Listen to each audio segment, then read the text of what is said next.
My husband destroyed our marriage in one night with a cruel lie. Years later, I discovered why. He chose greed over love, and never realized the land and everything under it would legally become mine. He stood in the kitchen holding his phone, face drained of color, hands trembling like he'd just witnessed something catastrophic. "You need to pack tonight." I'd looked up from washing dishes, soap still dripping from my hands. "What?" "Pack a bag. You need to leave. Now." "Not we. You." My stomach had dropped. "Grant, what are you talking about?" "I can't explain. Just," he'd run his hand through his hair, that gesture he did when stressed. "You can't be here right now." "Can't be where? In our house? Please don't make this harder. Just go stay with your sister. I'll call you tomorrow." Tomorrow. "Grant, what the hell is happening?"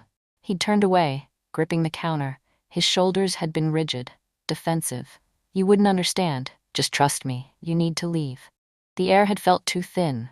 My hands had started shaking too, but not from whatever fear had seized him. From something colder. Confusion, betrayal. The sudden recognition that the man I'd married was looking at me like I was an obstacle. Not his wife. An obstacle. "No," I'd said quietly. "I'm not leaving. Not until you tell me what's wrong." He'd finally turned, and the look on his face had been pure panic. I'd asked what I did wrong. What I'd said or done or failed to do that warranted being thrown out of my own home with no explanation. Grant had snapped. "You wouldn't understand, Alara. You never understood the pressure I'm under. Just stop asking questions. Stop prying into things that aren't yours to know." Things that aren't yours. The words had landed like a slap. "We're married. Everything here is ours. What are you talking about? This isn't about us. This is about..." He'd stopped himself. Physically bit down on whatever he'd been about to say. "You need to trust me. Leave tonight. Come back in a few days when this is handled." "When what is handled?" "I can't tell you." "Can't or won't?" He'd looked at me then with something that made my blood run cold. Not love. Not even guilt. Just calculation. Like he was deciding how much damage I could cause if I stayed versus how much chaos my leaving would create. Like I was a problem to be managed.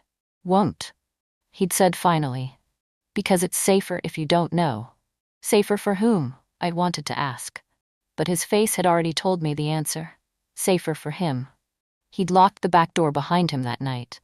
I'd heard the deadbolt slide into place with a metallic finality that made my chest tighten. Then he'd grabbed a pillow and blanket from our bedroom and made himself a bed on the couch. Like I was a stranger. Like we hadn't shared that bed for 6 years. Like everything we'd built together had evaporated in the space of one incomprehensible conversation. I'd stood in the hallway, watching him settle in with his back to me. "Grant, go to bed, Alara. We need to talk about this. There's nothing to talk about, not tonight." Then when? Silence. I'd gone to our bedroom, my bedroom now apparently, and closed the door. Sat on the edge of the bed in the dark, trying to make sense of what had just happened. Had he met someone? Was this the coward's way of ending a marriage? Create a crisis? Push me out? Make it easier to transition to whatever came next? Or was it something else? Something that required my physical absence from the house? I'd lain awake until dawn, listening to him move around downstairs, pacing, opening and closing the back door. The sound of something heavy being dragged, and underneath it all, my heart breaking in slow, confused pieces. I'd cried on the bathroom floor that night, my back against the cold tile, trying to understand what I'd done to deserve this. 6 years. 6 years of marriage, of building a life, of believing we were a team. And he'd shattered it in one evening without explanation. I'd replayed every conversation from the past week, looking for signs, clues, some indication that this was coming. There'd been nothing, or nothing I'd noticed. Grant had been stressed. He was always stressed. Work pressure, financial worry, the weight of feeling like he needed to provide more than he could. I tried to tell him it didn't matter, that we had enough, that I didn't need more than what we had, but he'd never believed me. Had always carried this invisible burden of inadequacy that I couldn't lift, no matter how many times I reassured him. Had that broken him? Had my presence become a reminder of everything he thought he'd failed at? I'd heard him outside again, the sound of a shovel hitting dirt, digging, at midnight, in our backyard. What was he doing? I'd gotten up, moved to the bathroom window, looked down at the yard. Grant had been near the old oak tree, silhouetted in moonlight, digging with focused intensity. Like whatever he was burying mattered more than our marriage. More than me. My name is Alara Moxley, and the night my husband pushed me out without warning was the night everything I trusted collapsed. I'd built my life around the belief that marriage meant partnership, that when things got hard, you faced them together, that secrets were the exception, not the rule. Grant had taught me different. He'd shown me that some people carry their fears so deep that they'll sacrifice anything, even love, to protect whatever they're hiding. I hadn't left that night. I'd stayed in our bedroom, door locked, listening to him destroy us from the outside in. By morning, he'd been gone. Left for work early. Avoided me entirely. I'd walk through our house, our home, feeling like a ghost. Everything looked the same.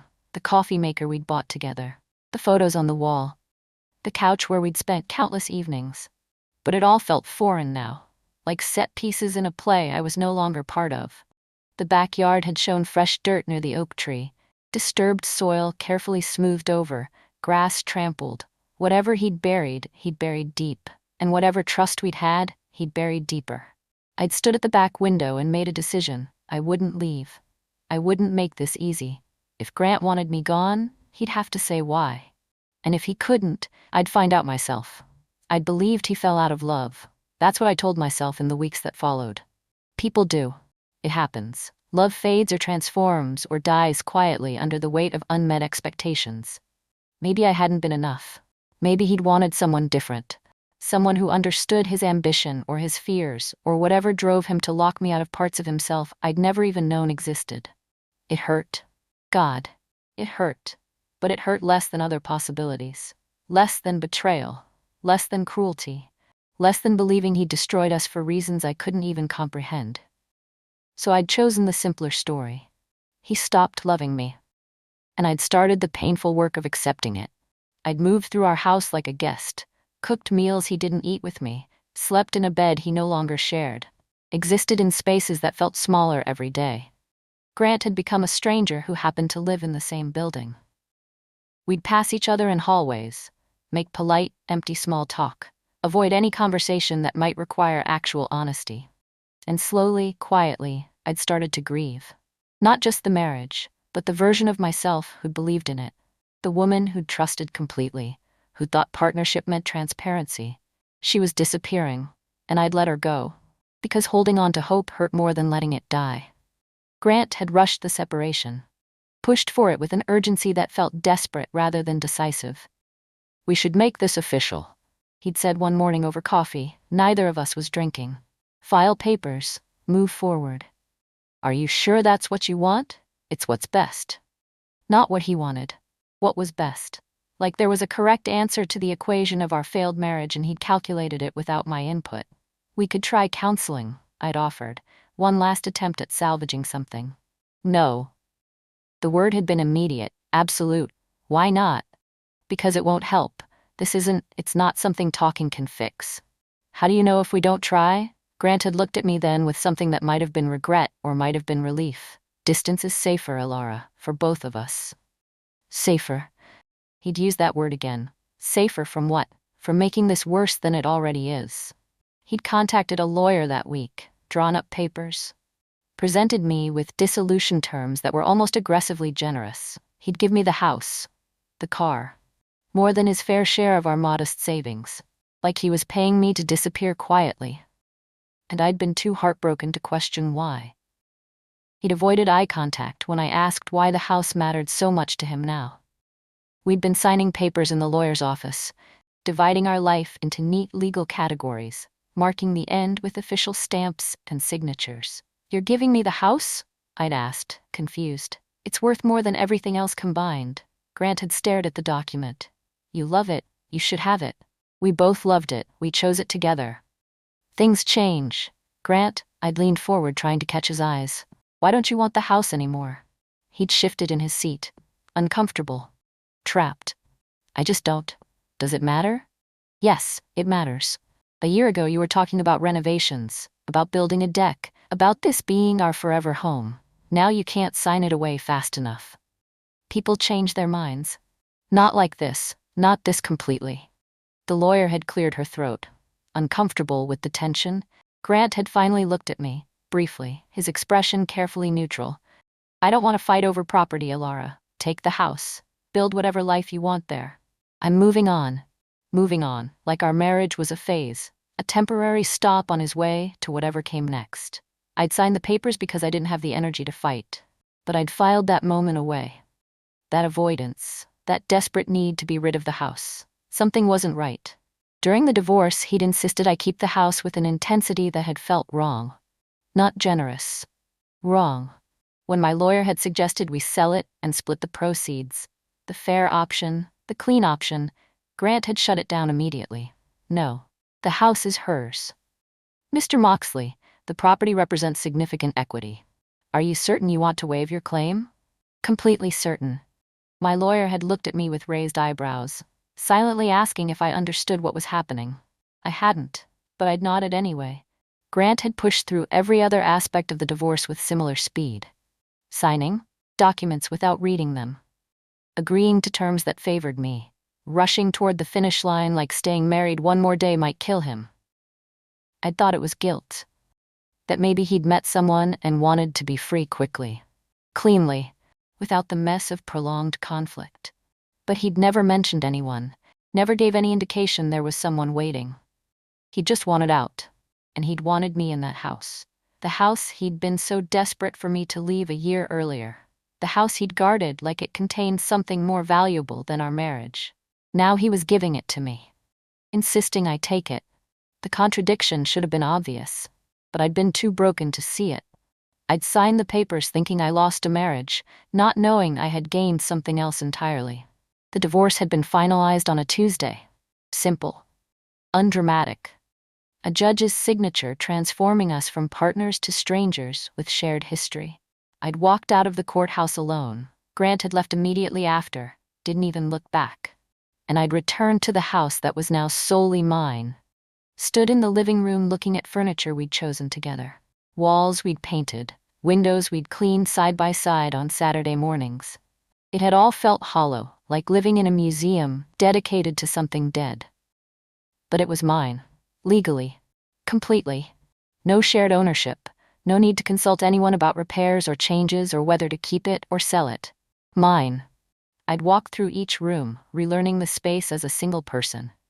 Trying to imagine a future here that didn't include Grant's presence as a ghost in every corner. Eventually, I'd ended up in the backyard, standing near the old oak tree where I'd seen him digging that terrible night. The grass had grown back over the disturbed soil. You could barely see where he'd dug, but I'd remembered. The sound of the shovel, the focused intensity, the way he'd smoothed the dirt like he was hiding evidence. What had he buried?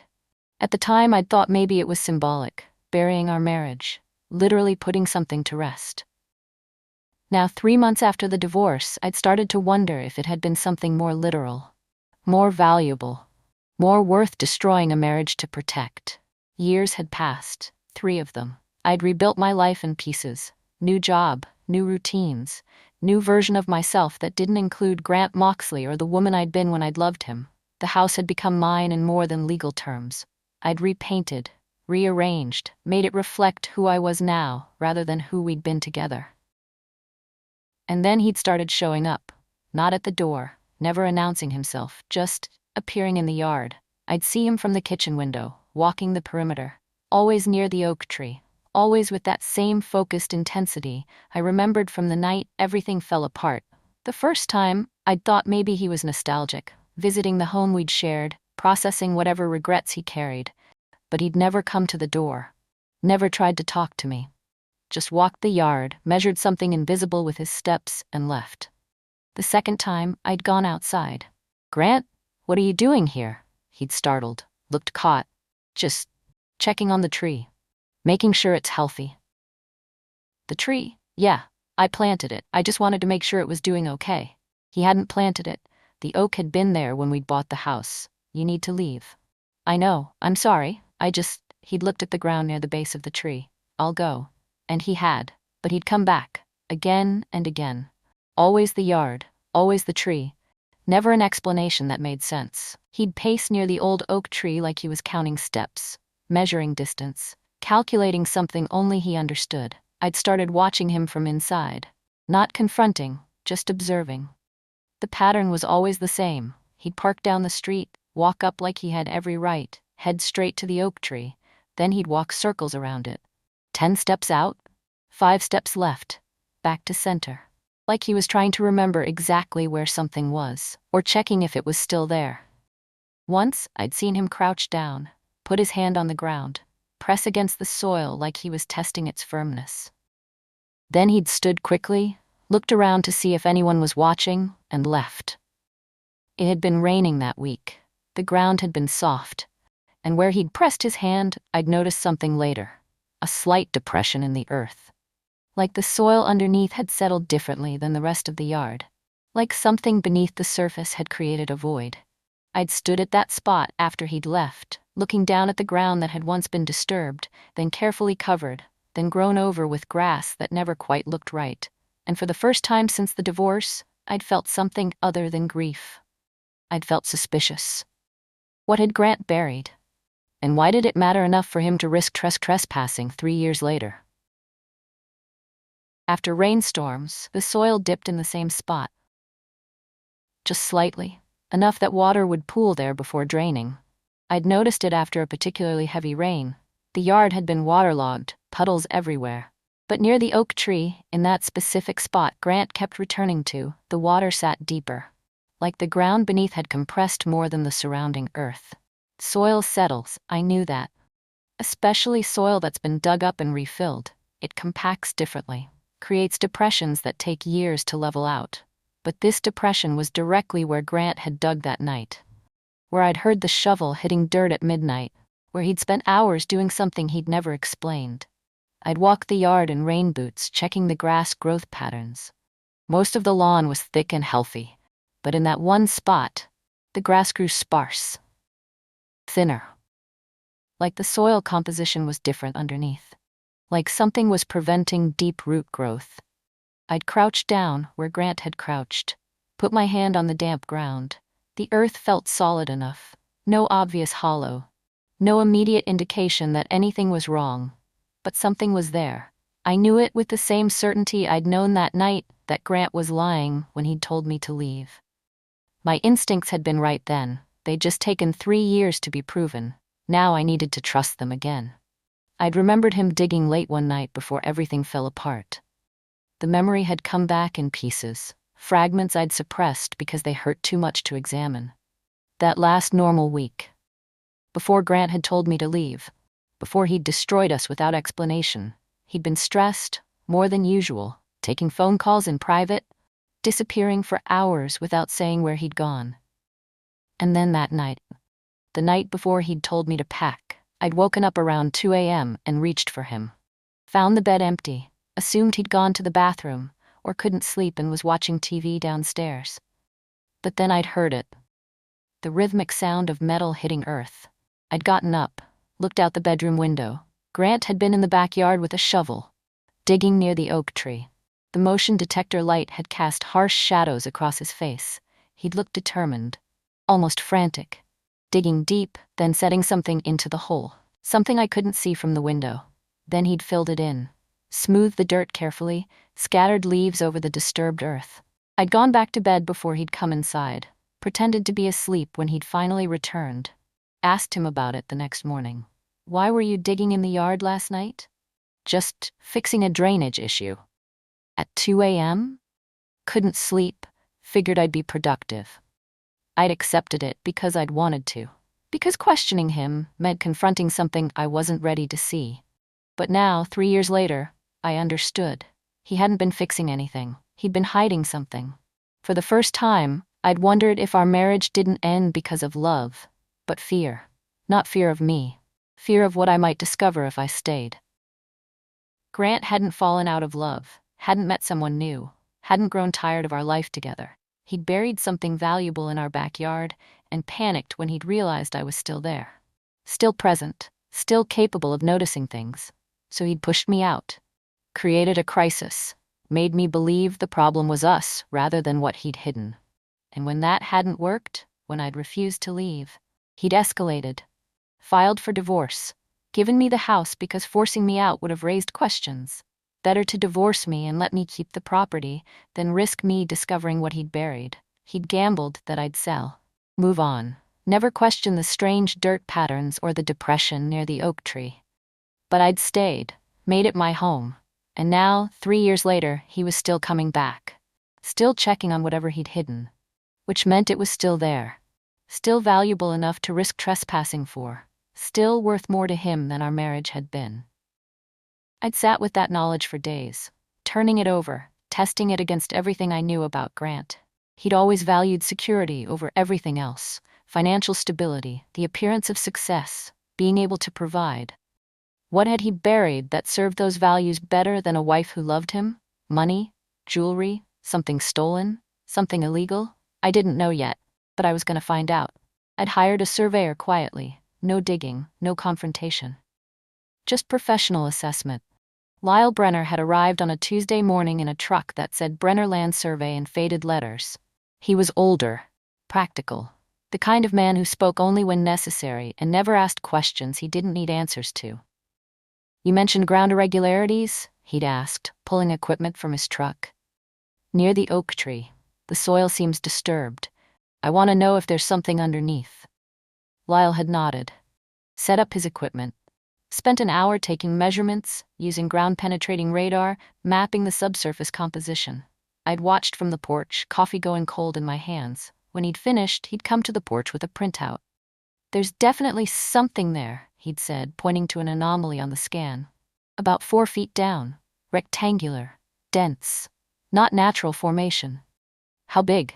Maybe 2 feet by 3 feet. Hard to say exactly without excavation. Could it be old pipes? Infrastructure? Lyle had shaken his head. Wrong location for utilities, and it's too regular, too deliberately placed. So someone buried something. That'd be my guess. Recent too. Soil's been disturbed within the last 5 years based on compaction patterns. He'd handed me the report. Charged me a reasonable fee. Left without asking what I planned to do with the information. I'd stood in my yard holding proof that Grant had buried something valuable enough to end our marriage over. And now I needed to decide what to do about it. The soil had been disturbed deeply and carefully filled back in. That's what Lyle's report said. Professional work. Methodical. Someone who'd known what they were doing and taken time to do it right. Not a panicked burial. A planned one. I'd studied the survey results for hours. The depth, the dimensions, the deliberate placement near the oak tree's root system where casual digging would seem like landscaping work. Grant had thought this through, chosen the location carefully, made it look natural. But he'd miscalculated one thing. He'd assumed I'd never question it, never investigate, never care enough to hire professionals and dig into literal dirt. He'd underestimated me, just like he always had. I'd spent our marriage being the supportive wife, the one who didn't push, who accepted his explanations, who trusted without demanding proof. He'd thought divorce would end that pattern, that I'd take the house and move on, grateful for his generosity, never questioning why he'd been so eager to give it up. Instead, I'd stayed, watched, waited for him to make a mistake, and he had, by coming back, by showing me exactly where to look. Now I had proof something was buried. I had measurements, I had evidence that would hold up legally if this turned into something bigger.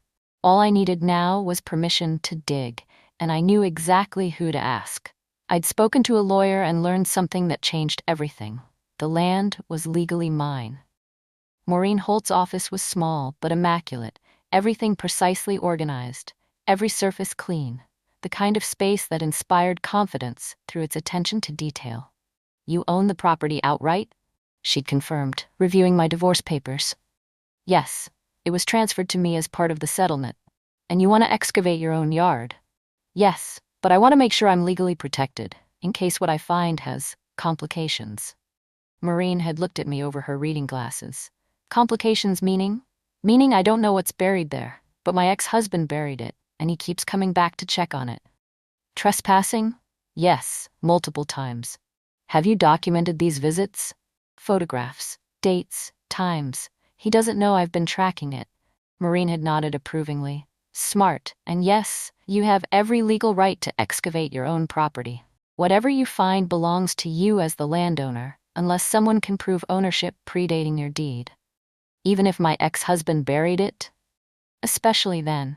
He gave up all property rights in the divorce, including anything on or in the land. If he'd wanted to protect whatever's there, he should have kept the house. The irony hadn't been lost on me. Grant had given me the house to protect his secret. But in doing so, he'd given me the exact legal standing I needed to expose it. I want this done properly, I'd told Maureen. No questions about legality later. I'll prepare documentation, permits if needed, make sure everything's protected. Thank you. She'd handed me her card. Call me when you're ready to dig. I'll make sure it's airtight. With permits and professionals, I'd approved excavation while Grant was away. I'd waited until I knew he'd be out of state. A business trip he'd mentioned casually during one of his trespassing visits. Just checking on the tree again, he'd said when I'd confronted him. You need to stop coming here. I know, I will. After this week I'll be gone for a while anyway. Business in Denver. Perfect. I'd contacted Maureen, set up excavation for the middle of this trip. Hired professionals who'd do it cleanly, carefully, with full documentation. The crew had arrived early on a Wednesday morning. 4 men with equipment designed for precise digging, ground-penetrating radar to confirm location, tools that wouldn't damage whatever was beneath. I'd shown them Lyle's survey results, pointed to the exact spot. 4 feet down. Be careful. I don't know what's there. They'd worked methodically, removing soil in layers, documenting depth, taking photos at each stage. I'd watched from the porch, coffee forgotten, heart pounding. Around midday, one of the workers had called out, "We've got something." I'd walked over, looked into the hole they'd carefully excavated. 4 feet down, exactly where Lyle had predicted, was a sealed container. Metal, rectangular, heavy-duty, the kind designed to protect valuable contents from moisture and time. Deliberately hidden, carefully buried, worth destroying a marriage to protect. They'd uncovered a sealed container, heavy, deliberate, hidden with intent. The excavation team had lifted it carefully, set it on a tarp near the hole, brushed dirt from its surface. It was a weatherproof case, industrial grade, the kind used for tools or equipment. But this one had been modified. Additional seals, reinforced locks. Someone had gone to significant effort to make it secure. Want us to open it? One of the workers had asked. No, I'll handle that part. Just document everything you found.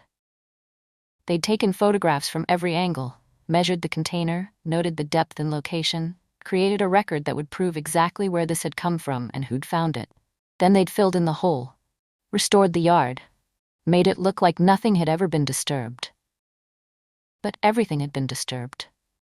My entire understanding of why my marriage had ended. After they'd left, I'd stood alone in my yard with the container at my feet. Heavy, definitely heavy.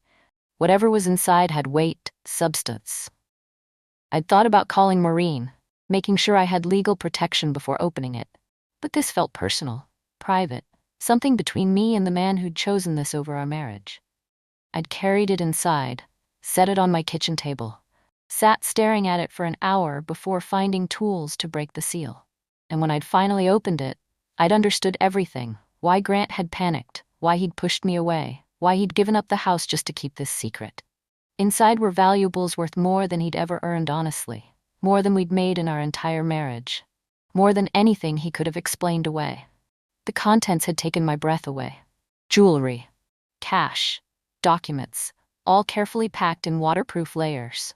The jewelry alone was worth hundreds of thousands, estate pieces, antiques, things that looked like they belonged in a museum rather than a backyard. The cash was bundled, 50s and hundreds, easily 6 figures. And the documents, they were the most damning part. Provenance papers for the jewelry showing ownership transfers, dates, names that weren't Grant's, insurance claims, marked paid in full for items reported stolen years ago, invoices from estate liquidators, private sales, all with Grant's signature. He'd been dealing in stolen goods. Or at minimum, goods with questionable origins. Using our backyard as a personal vault while I'd believed we were living a normal middle-class life. The timeline made sickening sense now. Grant had acquired these items, however he'd acquired them, and needed somewhere secure to hide them. Somewhere he could access easily, but that wouldn't be connected to him if anyone investigated. Our backyard had been perfect. Joint property, his name on the deed, But if anything went wrong, he could claim ignorance. Say someone else must have buried it. Except then we'd been heading toward divorce. And if I'd kept the house, he'd lose access to his hidden treasure. So he'd tried to push me out first.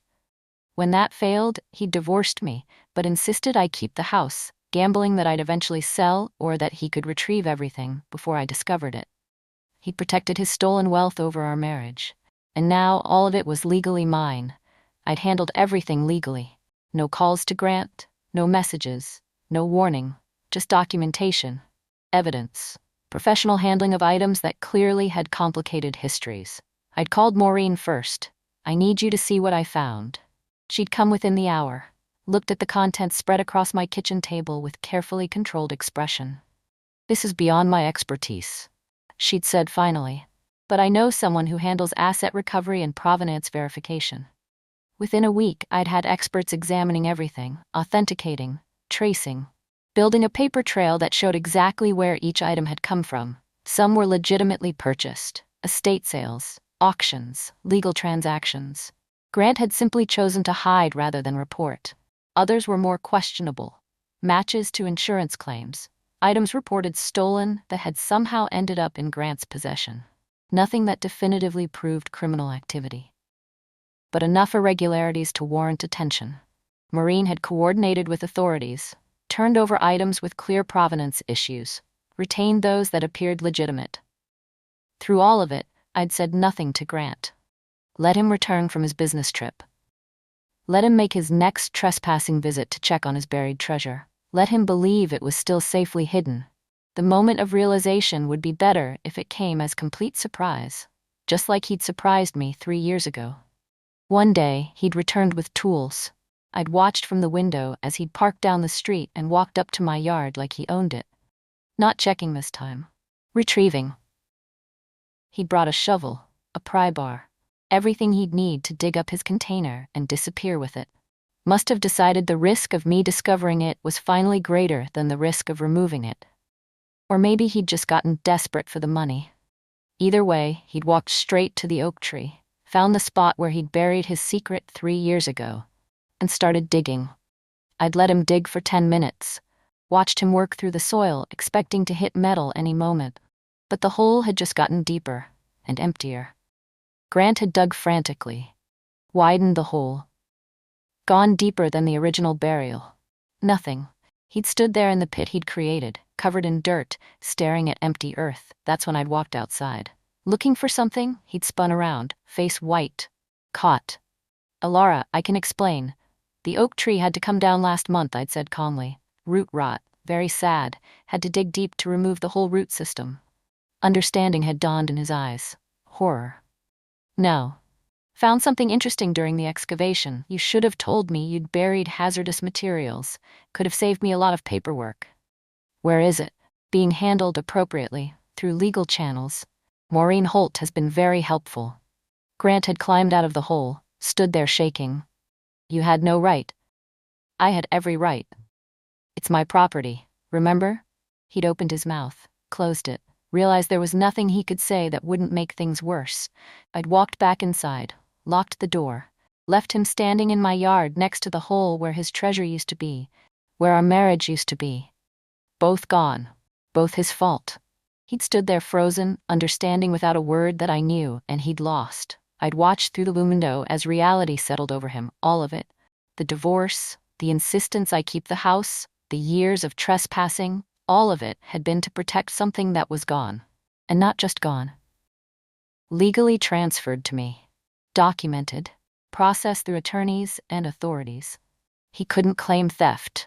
Couldn't report me. Couldn't do anything except stand in the dirt and understand that his 3-year gamble had failed catastrophically. Eventually, he'd filled in the hole. Slowly. Mechanically. Like muscle memory from the night he'd originally buried his secret. Then he'd gathered his tools, walked back to his car, driven away. He didn't try to contact me after that. No calls, no texts, no attempts to explain or negotiate or salvage anything. Just silence. The kind of silence that comes from knowing you've lost, not through force but through your own choices.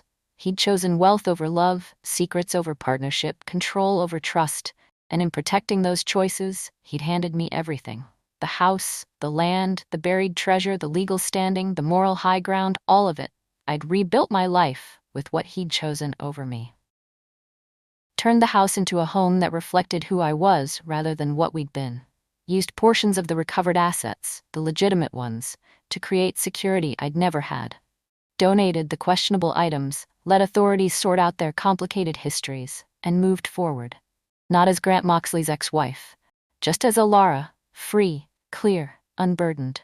I'd rebuilt my life with what he'd chosen over me. The house had transformed over the following year. New paint, new furniture, new energy that didn't carry the weight of what had been buried underneath. I'd planted flowers where the oak tree had stood, something beautiful and alive instead of a marker for hidden greed. The yard that had been a vault became a garden. The property that had ended my marriage became the foundation for something better. Grant had buried treasure in my yard, thinking it would secure his future. Instead, it had secured mine. The recovered items had been valued, documented, legally transferred. What was legitimate became investment. What was questionable became evidence. All of it handled through proper channels. Maureen had made sure everything was airtight, that nothing could come back to harm me, that Grant's secrets became my security. I'd heard through mutual acquaintances that Grant had struggled after, lost his job, faced questions he couldn't answer without admitting what he'd done. The life he'd built on hidden wealth had crumbled when the wealth disappeared. I felt no satisfaction in his downfall, no triumph, just the quiet recognition that consequences exist whether we're ready for them or not. He'd buried treasure and destroyed a marriage to protect it. I'd buried the past and walked free, not with revenge, not with anger, just with the simple truth that some things, once buried, should stay that way. And some things, like trust, like honesty, like partnership, can't be buried at all. They're either alive or they're dead. Grant had killed ours to protect something that never mattered. I'd survived to build something that did. The yard was quiet now, peaceful. Just grass and flowers and sun. No secrets underneath, no ghosts pacing, no man measuring steps to something that was gone. Just my home, my land, my future. Built on the ruins of what he'd chosen over love, and worth more than anything he'd buried.